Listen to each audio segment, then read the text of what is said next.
Yo, what's up people, welcome back to my channel. So today we are gonna make a plum cake. So plum cakes are traditionally made with an egg. As you can see, we have 3 eggs. So if you are using eggs, then your egg must be 200 grams. But today we are gonna make an eggless plum cake.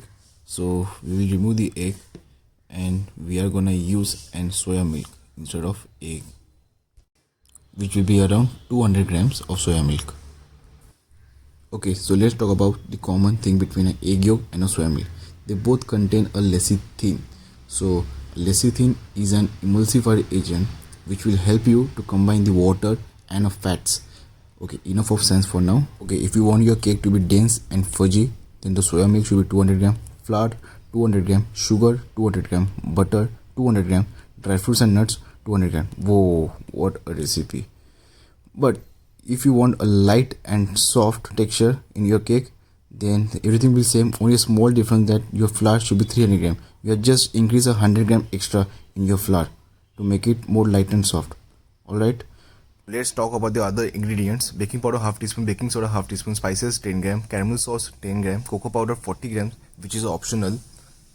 Okay, now you'll be asking what you are putting spices. Then I'm using cinnamon, 1/4 nutmeg and 4 sticks of cloves.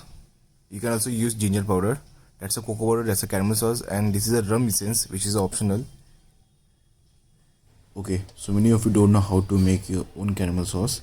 Don't worry guys, it's a very simple recipe. Take 15 grams of water and 30 grams of sugar and heat it on a very high flame. Stir your sugar and water very nicely.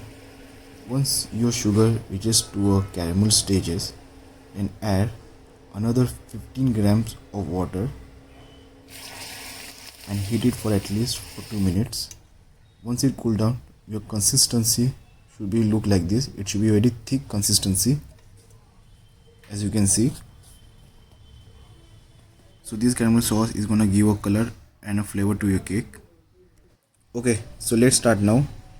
Take a brown sugar or a normal sugar, it's totally up to you all.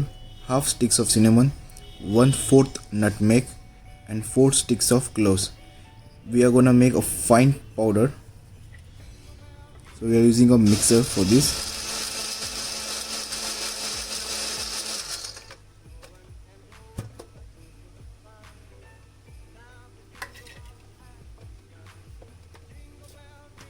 Okay, so in a bowl, let's take a 200 grams of butter at room temperature. Place a sieve. Sieve your sugar, powder sugar, because I don't want any big particles of cinnamon or nutmeg into my cake batter. So this is a very important step.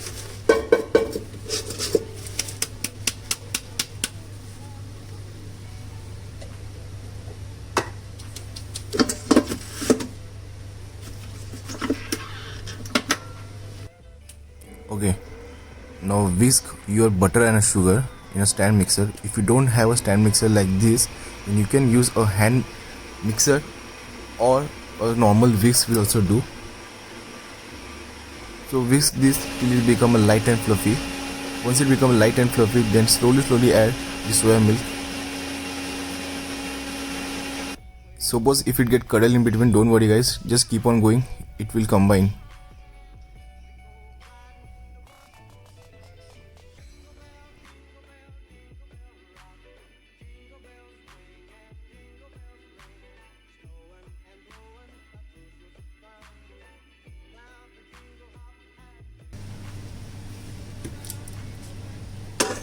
Okay, so now sieve your flour, 300 grams of flour, as I'm making a cakey texture, not a fudgy, and baking soda and baking powder.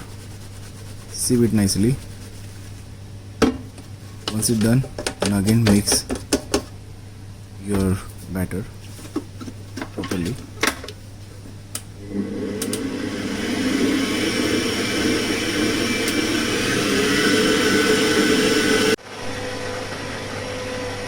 Make sure that you scrape all the sides so that there will be no lumps into your batter.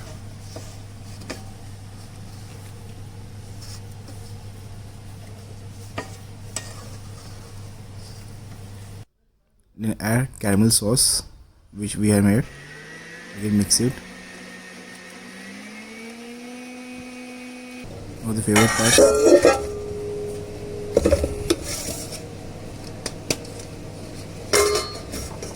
Okay, so now it's your favorite part.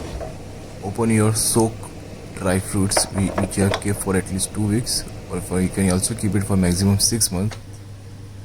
It smells so good here.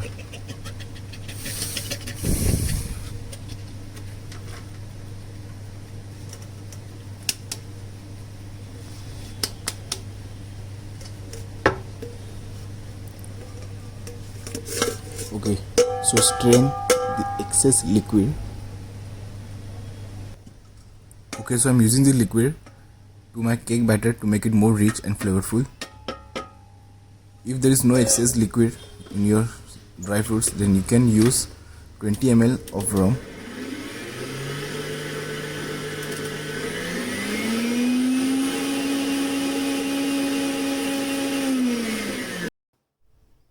Okay, so now I'm going to divide the batter into 2 parts.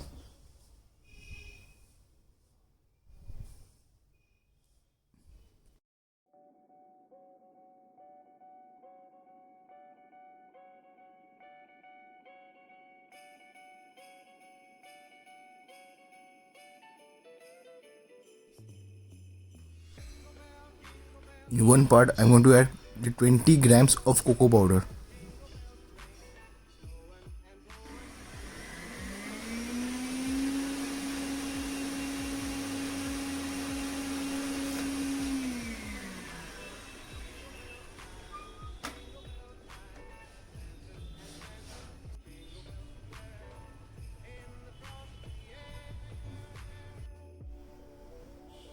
Now before you add the dry fruits into your cake batter, you have to coat your dry fruits in a flour. It is a very important step, or else your dry fruits will start sinking to the bottom while baking cake.